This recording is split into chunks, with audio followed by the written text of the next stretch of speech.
انہوں نے یہ کہا ہے کہ یہ تو پاکستان کی رقم ہی نہیں تھی, یہ تھی ملک ریاض کی. اس حوالے سے آپ کی کیا انفارمیشن ہے اور اس کیس کو آپ کیسے دیکھ رہی ہیں؟ دیکھیں, جو القادر ٹرسٹ کیس کی بیسیکلی آپ بات کر رہے ہیں تو قاضی فائز عیسیٰ پہ آپ کوشچن کر رہے ہیں. قاضی فائز عیسیٰ صاحب justice supreme court of Pakistan ہیں. جب ان کے پاس کوئی کیس آئے گا تو ڈیفینیٹلی انہوں نے سب سے پہلے ایک رپورٹ طلب کرنی تھی. اب رپورٹ کیا آتی ہے یہ آئی ڈونٹ تھنک سو کہ قاضی فائز عیسیٰ صاحب کو پتہ تھی یا کسی جج کو پتہ ہوتا ہے کہ کیا رپورٹ آنی ہے. اب اس رپورٹ میں جو مشرق بینک نے لیٹر جاری کیا ہے اس سے تو ان کا اپنا کیس ہی سارا جو ہے وہ خراب ہو گیا ہے. اب اس کے اوپر ہم دیکھیں گے کہ پروسیکیوشن کیا ایویڈنس دیتی ہے. ایویڈنس جو بھی آئی ہے خان صاحب کے حق میں آ گئی ہے, اور اس میں تو یہ کرپشن کا جو چارج لگا رہے تھے, نہ خان صاحب نے پیسے لیے نہ خان صاحب نے پیسے دیے, 1 روپے کا لین دین نہیں ہے, تو کرپشن کہاں سے آئی؟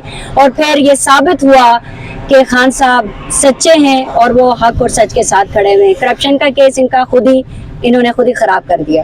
آپ ایک وکیل ہیں, پاکستان تحریک انصاف سے منسلک بھی ہیں, آپ کب تک سمجھتی ہیں کہ خان صاحب باہر آ جائیں گے تاکہ ہمارے ویورز کو بھی پتہ چلے؟ دیکھیں, اگر میرٹ پہ تمام تر کیسز دیکھے جائیں تو کوئی ایک کیس بھی ایسا نہیں ہے کہ جس میں خان صاحب کی کسٹڈی ان کو مطلوب ہو.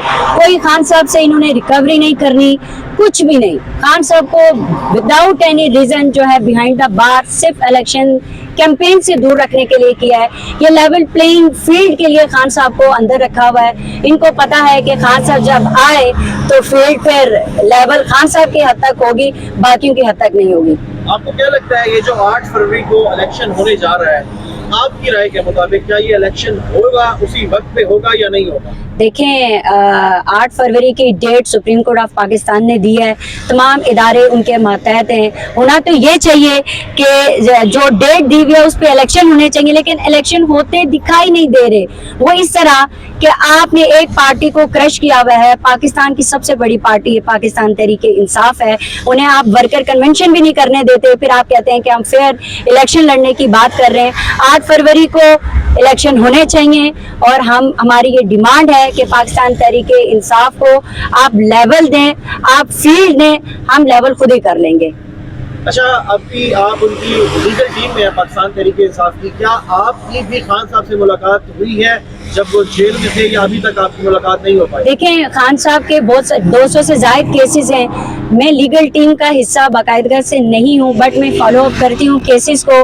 امید ہے جلد خان صاحب سے ملاقات ہوگی انشاءاللہ.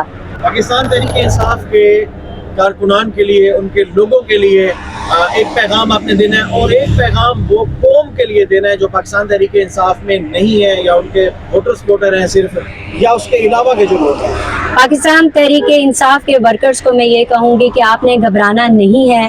خان صاحب جتنے دن اندر ہیں تو یہ اس بات کا ثبوت ہے کہ خان صاحب ڈٹے ہوئے ہیں, خان صاحب ان سے نہیں ٹوٹے, خان صاحب نے کوئی ڈیل نہیں کی.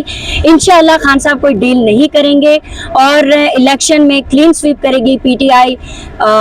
آپ نے گھبرانا نہیں ہے, آپ نے اس ملک کے لیے, اپنے وطن پاکستان کے لیے نکلنا ہے.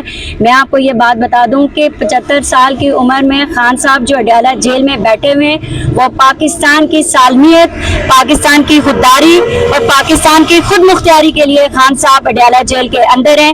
یہ ایک شخص کو قید کر رہے ہیں, وہ آزاد شخص ہے, اس کی سوچ کو, اس کے ویژن کو آپ قید نہیں کر سکتے ہیں. باقی میں پاکستان کے ینگسٹرز کو یہ کہنا چاہتی ہوں کہ خان صاحب نے ہمیشہ کہا ہے کہ یہ نوجوان اس ملک کا مستقبل ہیں. ہم نے سوچنا ہے کہ کون سا شخص اس پاکستان کے ساتھ مخلص ہے. تو پاکستان تحریک انصاف کا chairman P T I Imran Khan کا اس قوم کے لیے یہی میسج ہے کہ انہوں نے آزادی کے اوپر اپنی قید کو ترجیح دی ہے اور وہ پاکستان کو ایک آزاد ملک دیکھنا چاہتے ہیں, پاکستان کی فارن پالیسی کو آزاد دیکھنا چاہتے ہیں, اور وہ اس عدل اور عدل کے انصاف کو جو ہے وہ اس سسٹم کو آزاد دیکھنا چاہتے ہیں. اور یہ جو ملک پاکستان ہے, اگر اس میں عدل و انصاف ہوگا تو آپ دیکھیں گے کہ یہ ترقی کرے گا. آج سب سے بڑا بار جو ہے وہ عدل و انصاف کے اوپر ہے.